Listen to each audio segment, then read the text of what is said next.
ஒரு பார்லிமெண்ட் தொகுதிக்கு குறைந்தபட்சம் வந்து பார்த்தீங்கன்னா 1000 பூத் இருக்கும். ஒரு வாக்குச்சாவடியில் உட்கார்றதுக்கே 4 பேர் வேணும். சாப்பாடு கொண்டு போய் கொடுக்கறதுக்கு, டீ வாங்கி கொடுக்கறதுக்கு ஒருத்தர் வேணும், 5 பேர். நான் வந்து யானைக்கு ஓட்டு போகிறேன்னு நினச்சிக்கிட்டு போகிறேன்னு வச்சுக்கோங்க, அங்கே வாசல்னு ஒருத்தர் பூனைன்னு கத்துவான்.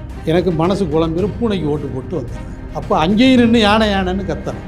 அங்கே 10 பேர் இருக்கணும். ஒரு வாக்குச்சாவடிக்கு 15 பேர் குறைந்தபட்சம் இருக்கணும். இது தமிழ்நாட்டில் திமுக அதிமுகவை தவிர எந்த கட்சிக்கும் கிடையாது. ஒரு பிம்பம் மாயை வந்து தமிழ்நாட்டில் கட்டமைக்கப்படுது. என்னென்னா பிஜேபி வெர்சஸ் திமுக அப்படிங்கிற மாதிரி பிஜேபியே கட்டமைக்குது. உண்மையிலே என்னென்னா பிஜேபி தான் சீன்லேயே இல்லை. பிஜேபி வந்து காசு கொஞ்சம் கூட கொடுக்குது, ஆட்களை நிறையா திரட்டுது. அதன் மூலம் அவங்க அதெல்லாம் ஓட்டாக மாறிடும்னா அது ஒருபோதும் சாத்தியம் இல்லை. அப்படி பார்த்தா வந்து பச்சைமுத்து தான் இந்த நாட்டில் முதலமைச்சராக இருக்கணும். இப்போ திமுகவில் நிறைய தயாநிதி மாறனா இருக்கட்டும், அது மாதிரி தங்க தமிழ்ச்செல்வன் சாரா இருக்கட்டும், தமிழச்சி தங்கப்பாண்டியன் மேம், எல்லாருமே ஒரு கனிமொழி, இவங்க எல்லாரும் ஒரு நட்சத்திர வேட்பாளர்கள், மறுபடியும் திமுக சார்பாக போட்டிடுறவங்க தான். அதே மாதிரி பிஜேபியை பொறுத்த வரைக்கும் அண்ணாமலை, ஆளுநராக இருந்து வந்த தமிழிசை, இப்போ ராதிகா சரத்குமார், இந்த மாதிரியான நட்சத்திர வேட்பாளர்கள் தான் வச்சிருக்காங்க. ஸோ இப்போ இவங்க 2 பேர் மத்தியில் அதிமுக அந்த இடத்துல காணாம போனதை தானே பார்க்க. இப்போ சினிமா நடிகர்கள் பிரபலமானவர்கள் வெற்றி பெறணும்னா கமலஹாசன் நேரம் எம்எல்ஏவாக இருந்திருக்கும். 1000 கோடியா 2000 கோடியா? அதிமுக 1000 கோடி தரணுச்சுன்னா நீ 2000 கூட தர்றியா? மத்திய அமைச்சர் தர்றியா?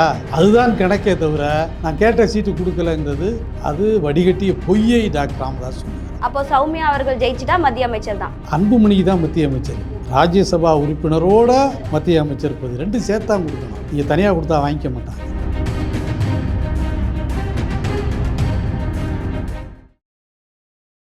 வாகை தமிழ் நேயர்களுக்கு வணக்கம். இன்னைக்கு நம்ம நிகழ்ச்சியில தமிழக மக்கள் ஜனநாயக கட்சியின் தலைவர் KM ஷெரீப் அவர்கள் வந்திருக்காரு. வணக்கம் சார். வணக்கம். எப்படி இருக்கீங்க? நல்லா இருக்கேன், மகிழ்ச்சியா இருக்கு. அண்ணாமலை, உதயநிதி 2 பேருமே பார்த்தீங்கன்னா அவங்களுடைய பரப்புரை வந்து மக்கள் மத்தியில் பெரும்பாலும் பேசப்படுது. இவர் வந்து ஒரு செங்கலை வச்சு அதுக்கேற்ற அரசியல் பண்ணுறாரு. அண்ணாமலை வந்து திமுகவை தான் மேக்சிமம் தாக்கி பேசுகிறாரு. அண்ட் இதில் வந்து அதிமுக எங்கே இருக்குது? அதாவது ஒரு பிம்பம் மாயை வந்து தமிழ்நாட்டில் கட்டமைக்கப்படுகிறது. என்னென்னா பிஜேபி வெர்சஸ் திமுக அப்படிங்கிற மாதிரி. திமுகவுக்கு எதிரானது பாரதிய ஜனதா கட்சி தான் அப்படிங்கிற ஒரு பிம்பத்தை பிஜேபியே கட்டமைக்கிறது. அவங்க தான் 2வது இடம். ஆமாம். அதுக்கு என்ன காரணம்னா, நீங்கள் வந்து நான் 3வது இடத்துல இருக்கிறவங்க நேரடியாக 1வது இடத்துக்கு போயிட முடியாது. 2வது இடத்துல இருக்கிறவனை அடித்து தள்ளிட்டு தான் 1வது இடத்துக்கு போகணும். செஸ் மாதிரி தான் அடிச்சுட்டு போகிறது. அப்போ பிஜேபி என்ன நினைக்கினா, 2வது இடத்துல அதிமுக இருக்குது, அதை தள்ளி விட்டுட்டா அந்த இடத்துக்கு நம்ம போயிட்டா அப்புறம் திமுகவை நம்மளாங்கிற ஒரு நிலைமை வந்துடும். எனவே அதிமுக சீல்லே இல்லை அப்படிங்கிற மாதிரி ஒரு கிரியேட்டிவ் ஒரு உருவகத்தை வந்து பிஜேபி செய்யுது. உண்மையிலே என்னென்னா பிஜேபி தான் சீல்லே இல்லை. பிஜேபி வந்து காசு கொடுத்து ஆட்களை கொண்டு வந்து நிற்க வைக்குது. இப்போ நம்ம மக்கள் தெளிவாக இருக்கிறான். கூட்டத்துக்கு வரணுமா 500 ரூபா, ஓட்டு போடணுமா 3000 ரூபா. நாங்கள் வந்து ஓட்டு போடுறதுனால ஒன்றை மட்டும் காசு வாங்க மாட்டோம், எல்லா கட்சியிலையும் வாங்கிக்குவோம். முத நாள் நைட்டு நாங்கள் வந்து பிரித்து போட்டுக்குவோம். இந்த அவன் 3000 தந்தான், இவன் 3000 தந்தான், இவன் 3000 தந்தான். நம்மள்ட்ட வந்து 3 ஓட்டு இருக்குது, 3 பேர்ட்டையும் காசு வாங்கிட்டோம், ஆளுக்கு ஒரு ஓட்டு போட்டுருவோம், அவ்வளோதான். இது மாதிரி எங்களுக்கு வந்து தெய்வ குத்தம் ஆயிராது ஆளுக்கு ஒரு ஓட்டு போட்டால். அதனால் வந்து நாங்கள் அப்படி போடுறோம் அப்படின்னு அவனுடைய மனநிலை. 500 ரூபா காசு கொடுத்தா காலையில் திமுகவுக்கு போவான், மத்தியானம் அதிமுகவுக்கு போவான், இன்னொரு 500 ரூபா கிடைச்சுன்னா பிஜேபிக்கு போவான். எனவே பிஜேபி வந்து காசு கொஞ்சம் கூட கொடுக்குது, ஆட்களை நிறையா திரட்டுது. அதன் மூலம் அவங்க அதெல்லாம் ஓட்டாக மாறிடும்னா அது ஒருபோதும் சாத்தியம் இல்லை. அப்படி பார்த்தா வந்து பச்சைமுத்து தான் இந்த நாட்டில் முதலமைச்சராக இருக்கணும். பாரிவேந்தர் என்கிற பச்சை முத்து தான், அவர் தான் நிறைய பணம் வச்சுருக்கார் தமிழ்நாட்டில், அவர் தான் முதலமைச்சராக இருக்கணும். அவர் போய் பிஜேபிட்டையும் திமுகட்டையும் ஒரு சீட்டு கொடுங்கன்னு கெஞ்ச வேண்டிய நிலைமை இல்லை. எனவே பாஜக பொறுத்தவரை பணம் நிறையாக வைத்திருக்கிறது, பணம் நிறைய செலவு பண்ணுகிறது. அதனாலே அவர்கள் வெற்றி பெறுவார்கள்னால் அதற்கான எந்த வாய்ப்பு இல்லை. கூட்டம் கூடுவதை வைத்து நம்ம முடிவெடுக்க முடியாது. நீங்கள் சொல்கிறது கரெக்டு தான் சார். ஏன்னா அவங்க ஒரு பின்பத்தை கிரியேட் பண்ணுறாங்க. அதே மாதிரி தான் வேட்பாளர்கள் பட்டியலுமே. இப்போ திமுகவில் நிறைய தயாநிதி மாறனா இருக்கட்டும், அது மாதிரி தங்க தமிழ்ச்செல்வன் சாரா இருக்கட்டும், தமிழச்சி தங்கப்பாண்டியன் மேம், எல்லாருமே ஒரு கனிமொழி, இவங்க எல்லாரும் ஒரு நட்சத்திர வேட்பாளர்கள், மறுபடியும் திமுக சார்பாக போட்டிடுறவங்க தான். அதே மாதிரி பிஜேபியை பொறுத்த வரைக்கும் அண்ணாமலை, ஆளுநராக இருந்து வந்த தமிழிசை, இப்போ ராதிகா சரத்குமார், இந்த மாதிரியான நட்சத்திர வேட்பாளர்கள் தான் வச்சுருக்காங்க. ஸோ இப்போ இவங்க 2 பேர் மத்தியில் அதிமுக அந்த இடத்துல காணாமல் போனதாக தானே பார்க்கப்படுது. நீங்கள் தமிழ்நாட்டை பொறுத்தவரையும் 2 அரசியல் கட்சிக்கு தான் ஓட்டர்ஸ் இருக்கிறாங்க. எல்லா கட்சிக்கும் கேடர்ஸ் இருப்பாங்க, ஓட்டர்ஸ் இருக்க மாட்டாங்க. அந்த ஓட்டர்ஸ் வந்து திமுகவுக்கும் அதிமுகவுக்கும் தான் இருக்குது. ஏன்னா இந்த 2 சின்னங்கள் தான் மக்களுக்கு அறிமுகமான சின்னங்கள். ரெட்டைலை என்பது எடப்பாடி பழனிசாமியின் சின்னம்லாம் யாரும் சொல்லலை. ரெட்டலை எம்ஜிஆர் சின்னம், ரெட்டலை ஜெயலலிதா சின்னம், அவ்வளோதான். உதயசூரியனை பொறுத்தவரையும் உதயசூரியன் கலைஞர் சின்னம் இல்லை திமுக சின்னம் தான். இவ்வளவு தான். சின்னங்களை பார்த்து தான் ஓட்டு போடுறது தமிழ்நாட்டு மக்களுடைய பழக்கம். நீங்கள் ஒரு 50 வருஷத்துக்கு முன்னாடி பாக்ஸ் இப்போ மாதிரி வந்து சின்னம் கிடையாது, பச்சை பொட்டி மஞ்சள் பொட்டி. இப்போ ஒரு கேண்டிடேட் நிற்கிறாரு அப்படின்னா பச்சை பொட்டியில் நிற்கிறாரு, இவர் மஞ்சள் பொட்டியில் நிற்கிறாரு. மஞ்சள் பொட்டிக்கு ஓட்டு போடு, பச்சை பொட்டிக்கு ஓட்டு போடுங்கிறது ஒரு 50 ஆண்டுகளுக்கு முன்னாடி இருந்தது. அதற்கு பின்னால் வந்து தலைவர்களை பார்த்து ஓட்டு போட்டான் மக்கள். கருணாநிதி கட்சி, ஜெயலலிதா கட்சி, காமராஜர் கட்சி, கட்சி பேர்லாம் முழுசாக சொல்ல தெரியாது. இதுதான் மக்களுடைய அந்த அளவுக்கு தான் அப்போ அறிவு பகுத்தறிவு இருந்தது. ஆமாம், அப்படின்னு கூட சொல்ல முடியாது. அதை பற்றி அவன் கவலைப்படல. எவனோ தலைவர் ஆகிறதுக்கு முதலமைச்சர் ஆகிறதுக்கு நம்ம ஏன்டா இதை போட்டு மண்டையில் ஏற்றிக்கிட்டு இருக்கணும் அப்படிங்கிற மனோநிலை. இப்போ வந்து பார்த்தீங்கன்னா பொட்டி மாதிரி தலைவர்கள் பேரை சொல்கிறது மாதிரி இப்போ சின்னங்களை பார்த்து வாக்களிக்கிற நிலைமை வந்துருச்சு. அப்போ இந்த சின்னங்களை கடைசி மனிதன்கிட்ட கொண்டு போய் சேர்ப்பதற்கான வாய்ப்பு திமுகவுக்கும் அதிமுகவுக்கும் தான் இருக்குது. நீங்கள் 2 மாநில கவர்னராக இருந்துட்டு நான் மயிலாப்பூர் ரயில்வே ஸ்டேஷனில் வந்து உட்காந்துட்டேன், எனக்கு ஓட்டு போட்டுன்னா போடுறதுக்கு யாரும் தயார் இல்லை. ஏன்னா நீங்கள் எப்போதுமே பார்த்தீங்கன்னா ஒரு பார்லிமெண்ட் தொகுதிக்கு குறைந்தபட்சம் வந்து பார்த்தீங்கன்னா 1000 பூத் இருக்கும், வாக்குச்சாவடி. ஒரு பாராளுமன்ற தொகுதிக்கு நான் குறைந்தபட்சம், ஏன்னா ஒரு சட்டமன்ற தொகுதிக்கு 200லேருந்து 250 பூத்து. அப்போ ஒரு 6 பாராளுமன்றம் தமிழ்நாட்டை பொறுத்து 6 சட்டமன்றம் ஒரு பாராளுமன்றம். அப்போ 6 2 12. அப்போ குறைந்தபட்சம் 1000க்கு மேலே வாக்குச்சாவடி இருக்குது. ஒரு வாக்குச்சாவடியில் உட்கார்றதுக்கே 4 பேர் வேணும். அதாவது அந்த கட்சி சார்பாக 2 பேர் உட்காந்துருப்பான், மத்தியானம் சாப்பிட்றதுக்கு 2 பேரை இறக்கி விட்டுட்டு அவன் போய் உட்காரணும், 4 பேர் வேணும். உள்ளே சாப்பாடு கொண்டு போய் கொடுக்குறதுக்கு, டீ வாங்கி கொடுக்குறதுக்கு ஒருத்தன் வேணும், 5 பேர். வெளியில் நின்று ஓட்டு கேட்குறதுக்கு 10 பேர். ஏன்னா நான் வந்து யானைக்கு ஓட்டு போகிறேன்னு நினச்சிக்கிட்டு போகிறேன்னு வச்சுங்க, அங்கே வாசல் நின்று ஒருத்தன் பூனைன்னு கத்துவான், எனக்கு மனசு குழம்பிடும், பூனைக்கு ஓட்டு போட்டு வந்துடுவேன். அப்போ அங்கேயும் நின்று யானைன்னு கத்தணும், அங்கே 10 பேர் இருக்கணும். ஒரு வாக்குச்சாவடிக்கு 15 பேர் குறைந்தபட்சம் இருக்கணும். இது தமிழ்நாட்டில் திமுக அதிமுகவை தவிர எந்த கட்சிக்கும் கிடையாது. அப்போது மக்களுக்கு சின்னத்தை கொண்டு போய் சேர்ப்பதற்கு வாக்குச்சாவடி வரையும் ஆள் வேணும். அது திமுகட்டையும் அதிமுகட்டையும் தான் இருக்குது. பிஜேபிகிட்டையோ காங்கிரஸ்டையோ வேறு கட்சியிலையோ கிடையாது. அது எந்த கட்சியாக இருக்கட்டும். எனவே தான் இந்த கட்சியெல்லாம் திமுக அதிமுக பிடிச்சி தொங்கிட்டு கிடக்குறாங்க. ஆமாம், எல்லாமே சிபிஎம்மாக இருக்கட்டும், சிபிஐயாக இருக்கட்டும், எந்த கட்சியாக இருக்கட்டும் வரையும் இல்லை. அப்போ இங்கே திமுக அதிமுகவுக்கு தான் அந்த வாய்ப்பு இருக்குது. அப்போ பிஜேபியை பொறுத்தவரை எந்த நட்சத்திர வேட்பாளரை நீங்கள் நிறுத்தினாலும், அதில் நீங்கள் வந்து சினிமா நடிகர்களை வரிசையாக கொண்டு போய் நிப்பாட்டி வச்சுருந்தாலும் சரி, அல்லது பெரிய பெரிய தலைவர்கள், உலக பெரும் தலைவர் அண்ணாமலை போன்றவர்களை, ஏன்னா அரவாக்குறிச்சியில் நின்று கடுமையான ஓட்டு வாங்கினவர் அவர். பிஜேபி தனியாக நின்று 5000 ஓட்டு வாங்கினார், நான் நின்னாவே கூட வாங்கியிருப்பேன். அப்படிப்பட்ட அண்ணாமலை வந்து பெரிய நட்சத்திரம், அவங்க பூஸ்ட் பண்ணி அவங்கள நிப்பாட்டுறாங்க. தமிழிசையோ அல்லது இப்போ நயினார் நாகேந்திரன் கூட கொஞ்சம் ஓட்டு வாங்குவார், அவரோட தமிழிசையும் அண்ணாமலையும் கம்மியாக தான் வாங்குவாங்க. ஆனால் பிஜேபி வெற்றி பெறுவதற்கான வாய்ப்பு இல்லை.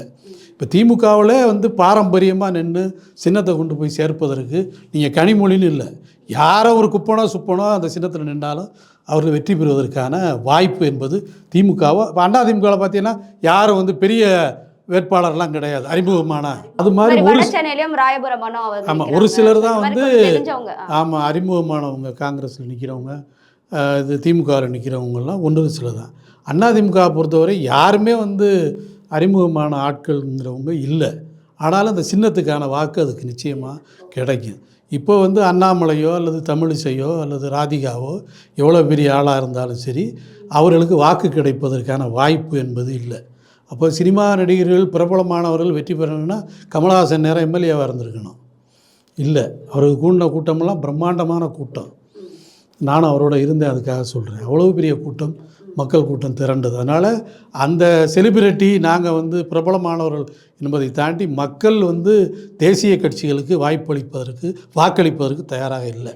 திராவிட கட்சிகளை தாண்டி நீங்கள் திமுகவே அல்லது கம்யூனிஸ்டோ வந்து இது காங்கிரஸோ கம்யூனிஸ்டோ திமுகவை நம்பி இருப்பதால் தான், திமுகவோட இணைந்து இருப்பதால் தான் ஜெயிக்க முடியுது. இல்லைன்னா அவர்களாலும் ஜெயிக்க முடியாது. எனவே பிஜேபி ஒருபோதும் தமிழ்நாட்டில் வந்து ஜெயிக்காது, ஜெயிப்பதற்கான வாய்ப்பு இல்லை. அது கனவுகளோடு அவர்கள் இருக்கிறார்கள். கனவு 100 கனவுல ஒரு கனவு பலிக்கலாம், எல்லா கனவும் பலிக்காது. சரி, இப்போ அதே மாதிரி பிரச்சார கூட்டத்தில் பேசும்போது கூட ஸ்டாலின் அவர்கள் என்ன பண்ணுறாருன்னா மோடியை வந்து விமர்சித்து தான் பேசுகிறாரு. அதே மாதிரி அண்ணாமலை பற்றி பேசுகிறாரு. அண்ணாமலையும் திமுக பற்றி தான் பேசுகிறாங்க. ஆனால் அதிமுகவை பொறுத்த வரைக்கும் இது வரைக்கும் ஒன்றுமே பிரச்சாரத்தப்போ மத்திய அரசை பற்றி பேசவே இல்லை, மோடியை குறிப்பிட்டு பேசவே இல்லை, திமுகவை எதிர்த்து தான் பேசுகிறாங்க. ஸோ அப்போ இன்னமும் அதிமுகவும் பிஜேபியும் வந்து ஒரே டீமாக தான் செயல்படுதா? இல்லை, அவங்க வந்து அதிமுக சொல்லுகிற காரணம், எங்களுக்கு தேசிய கட்சிகளை பற்றி கவலை இல்லை, மாநிலத்தை பற்றி தான் கவலை, அதனால தான் நாங்கள் விமர்சனம் பண்ணலை, பண்ணுறது பண்ணாதது எங்கள் விருப்பம் அப்படின்னு சொல்லியிருந்தார்ல.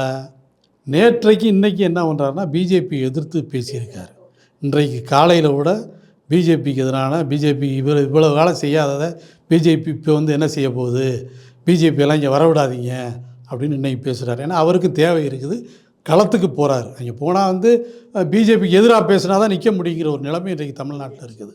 அதனால் வந்து அவர் வந்து பிஜேபி ஆதரிக்க அல்ல பிஜேபி எதிர்த்து பேசாமல் இருந்தார் என்றால் அவருக்கு தான் மைனஸ், அவருக்கு ஓட்டு குறைஞ்சி போயிடும். ஒரு பிஜேபி எதுக்க மாட்டேங்கிறாரு அப்படின்னு சொல்லி ஆமாம் பிடிமான்னு கேட்பாங்க. அதை அவர் உணர்ந்து இப்போ 2 நாளாக மாற்ற ஆரம்பிச்சிருக்காரு. இனியும் என்ன செய்கிறாருன்னா 6 மணி வரையும் இன்றைக்கி நேரம் இருக்குது, என்ன செய்கிறாருன்னு பார்க்கலாம். ஆனால் திமுகவை பொறுத்தவரை கடுமையாக பிஜேபி எதிர்ப்பை முன்னிறுத்துகிறார்கள். அதே கடுமையை வந்து எடப்பாடியும் எடுத்தால் எடப்பாடி கொஞ்சம் ஓட்டுகள் வாக்குகள் விழுவதற்கு வாய்ப்பு இருக்குது. இல்லை மேம்போக்காக நான் பேசுவேன் அப்படின்னா நிச்சயமாக வாக்கு குறைஞ்சு போயிடும். ரெட்டலைக்குன்னு ஓட்டு போடுறவன் இருப்பான், ஆனால் அது குறைஞ்சு போயிடும், அதான் நடக்கும். சரி, இப்போது தொகுதி பங்கீடை பொறுத்த வரைக்கும் திமுகவை பொறுத்த வரைக்கும் 28லேருந்து 30 தொகுதிகள் வின் பண்ண வாய்ப்பு இருக்குது அப்படின்னு சொல்கிறாங்க. அதே மாதிரி அதிமுகவை பொறுத்த வரைக்கும் 1லேருந்து 7, பிஜேபியை பொறுத்த வரைக்கும் 2லேருந்து 5. இப்போ வாக்கு சதவீதமாக பார்க்கும்போது பிஜேபி வந்து 18%லேருந்து 20% வரைக்கும் வாக்கு பெற வாய்ப்பு இருக்குது அப்படின்ற கருத்து கணிப்பு வந்து இப்போ சொல்லிட்டு தான் இருக்கிறாங்க. ஸோ இது எந்த அளவுக்கு உண்மையாக இருக்கும்? இல்லை, இப்போ என்னை பொறுத்தவரையும் நான் போய் மக்களை சந்தித்த வகையில் குறைந்தபட்சம் 35 இடங்களுக்கு மேலே திமுக கூட்டணி ஜெயிக்கும். 40 தொகுதியில் 40ல் ப்ளஸ் பாண்டிச்சேரி சேர்த்து 35க்கு மேலான தொகுதிகளை வந்து கண்டிப்பாக ஜெயிக்கும். இந்த 5 தொகுதியில் ஒரு இழுபறி இருக்கலாம், அதில் 1-2 இடங்களில் அதிமுக வரலாம். அதிமுக கூட்டணி கட்சிகள் கூட ஏதோ ஒன்று அப்படி கூட வரலாம். அல்லது பாமகவில் இருக்கிற கூட்டணி கட்சிகள் 1-2 வர்றதுக்கு வாய்ப்பு இருக்குது. பாமக தமிழ்நாட்டில் ஒரு இடத்திலும் வெற்றி பெறுவதற்கான எந்த வாய்ப்பும் கிடையாது. மேபி பாமக அதிமுக கூட்டணியில இருந்து தான் ஜெயிச்சிருக்கலாம். நிச்சயமா 2 நீங்கள் வந்து அதான் பல இடத்துல சொல்லியிருக்கேன். பாமக அதிமுக கூட்டணி இருந்தால் 2க்குமே அது ப்ளஸ்ஸாக இருக்கும். இப்போ ஒன்றும் இல்லை, பிஜேபி நிற்கிற எந்த இடத்துலையும் வந்து பாமக கிடையாது, பாமக நிற்கிற எந்த இடத்துலையும் பிஜேபி கிடையாது. அப்போ அவனா தான் வந்து முயற்சி பண்ணி அந்த வாக்குகளை வாங்கணும், புது ஓட்டுகள் கிடைக்காது. நீங்கள் தருமபுரி தொகுதியில் பாமக நிற்கிது, அங்கே வந்து எத்தனை ஓட்டு இருக்குது பிஜேபிக்கு? கிருஷ்ணகிரி தொகுதியில் இருந்தால் கூட 1-2 இருக்கலாம், இங்கே வந்து எதுவுமே கிடையாது. தருமபுரியை பொறுத்தவரை அண்ணாமலை கோயம்புத்தூரில் நிற்கிறாரு, அங்கே எத்தனை சதவீதம் வந்து பாமகவுக்கு ஓட்டு இருக்குது? அங்கே வந்து கட்சிக்காரனே கிடையாது. கோவையை பொறுத்தவரையும் அந்த கட்சிக்கு நிர்வாகிகளே கிடையாது. அப்புறம் அதனால் வந்து பிஜேபிக்கு பாமகனுடைய ஓட்டுங்கிறது இல்லை. அதே நேரத்தில் அதிமுக பாமக சேர்ந்துருந்தால், ஏன்னா 2 பேருக்கும் வந்து அதிமுகவுக்கு பல இடங்களில் வாக்கு, அதிமுக இல்லாத கிராமமே கிடையாது. நம்ம வந்து அதை பிடிக்கலைங்கிற தாண்டி உண்மைகளை நம்ம ஒத்துக்கணும். அதிமுகவுக்கு இன்னமும் எம்ஜிஆர் அவர்களையும் மதிக்கிற மக்கள் இருக்காங்க. இன்னும் வந்து எம்ஜிஆர் உயிரோடு இருக்கான்னு சொல்கிறாலாம் நிறையா இருக்கான். என்ன நான் நேற்று பார்த்தேன் சினிமாவில், என்ன இல்லைங்கிறேம்மா, அது மாதிரி ஆட்கள் இருக்கிறான் அதிமுகவுக்கு ஓட்டு போடுற ஆட்கள். அப்போ அவங்க 2 பேரும் சேர்ந்துருந்தால் பாமக இருக்கிற தொகுதிகளில் 2மே வெற்றி பெறுவதற்கான, இருக்கிற பகுதிகளில் 2 வெற்றி பெறுவதற்கான வாய்ப்பு இருந்திருக்கும். அது இல்லை. இப்போ தேமுதிகவுக்கான வாக்குகள்லாம் பெரிய அளவு இல்லை, அது விஜயகாந்தோடு முடிஞ்சு போச்சு. இறந்து போனதுக்கு பெருங்கூட்டம் கூண்டுச்சு அப்படின்னா, இறந்து போனால் உங்களுக்கு தெரியும் தமிழ்நாட்டு மக்களை பற்றி யார் செத்தாலும் இங்கே வந்து கூட்டம் கூடுவான். இறந்தாதான் அவங்கள பத்தி பார்ப்பான். நல்ல விஷயங்களடா நல்ல வெளியில விஷயங்களை வந்து மட்டும்தான் சொல்வாங்க, பேசுவாங்க, பேசுவாங்க. பண்ண தவறுகளை பேச மாட்டாங்க. ஆனால் இப்பொழுது இருக்கிற சூழலில் திமுக அணிதான் அதிகபட்ச வாக்குகளை பெறுவதற்கான, வெற்றி பெறுவதற்கான வாய்ப்பு இருக்குது. எங்கேயோ ராமதாஸ் அவர்கள் தப்பு பண்ணிட்டாரோ? அன்புமணி எங்கே இல்லை, அது சுத்தமான தப்பு பண்ணியிருக்காரு, முழுமையான தப்பு பண்ணியிருக்காரு. ஒரு பாயிண்ட் அப்படின்லாம் சொல்ல முடியாது. 100% தவறை பாட்டாளி மக்கள் கட்சி செய்திருக்கிறது. பணம் மட்டுமே அதனுடைய நோக்கமாக, குறிக்கோளாக இருக்கிறது. ஆனால் பணத்தை மட்டும் வச்சுக்கிட்டு இங்கே ஜெயிக்க முடியாது.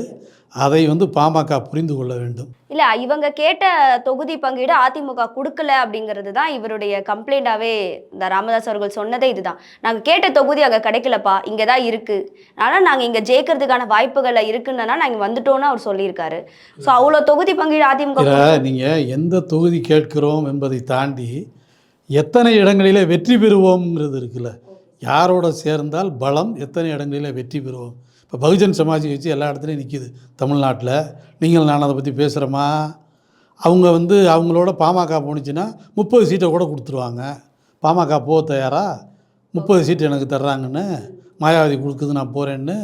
ஏன்னா காசு 1000 கோடியா 2000 கோடியா இவ்வளவு தான். அதிமுக 1000 கோடி தர்றேன்னுச்சுன்னா நீ 2000 கூட தர்றியா? 2000 கோடி மத்திய அமைச்சர் தர்றியா? ஏன்னா அதிமுகவால் மத்திய அமைச்சர் கொடுக்க முடியாது, பிஜேபினால் கொடுக்க முடியும். அது தரியா நான் போகிறேன், அதுதான் கணக்கே தவிர நான் கேட்ட சீட்டு கொடுக்கலங்கிறது அது வடிகட்டிய பொய்யை டாக்டர் ராமதாஸ் சொல்லுகிறார். அப்போ சௌமியா அவர்கள் ஜெயிச்சிட்டா மத்திய அமைச்சர் தான், அன்புமணிக்கு தான் மத்திய அமைச்சர். ஓகே, ராஜ்யசபா உறுப்பினரோட மத்திய அமைச்சர் பதவி 2 சேர்த்தான் கொடுக்கணும். நீங்கள் தனியாக கொடுத்தா வாங்கிக்க மாட்டாங்க. அதனால் அந்த அம்மா சௌமியா வெற்றி பெறுவதற்கான வாய்ப்புங்கிறது இல்லை. ஒரு நேரத்தில் டாக்டர் ராமதாஸ் 4 சத்தியம் பண்ணார். நானோ என் குடும்பத்தாரோ ஆட்சிக்கோ கட்சிக்கோ வந்தால் முச்சந்தியில் நிற்க வைத்து சவுக்கால் அடியுங்கள் அப்படின்லாம் சொன்னார். சவுக்கு இன்னும் கிடைக்கல போல். அந்த அம்மா இங்கே நிற்கிது. என்னை பொறுத்தவரை வெற்றி பெற வாழ்த்துக்கள் தான் நம்ம சொல்லலாம், தோல்வி பெற வாழ்த்துக்கள்னு சொல்ல முடியாது. ஆனால் ஜெயிக்க முடியாது, அதுதான் உண்மை. சார், இன்னைக்கு நம்ம நிகழ்ச்சியில் கலந்துக்கிட்டு நிறைய கருத்துக்களை மக்களுக்காக பகிர்ந்துக்கிட்டீங்க. நன்றி சார். நன்றி தோழர்.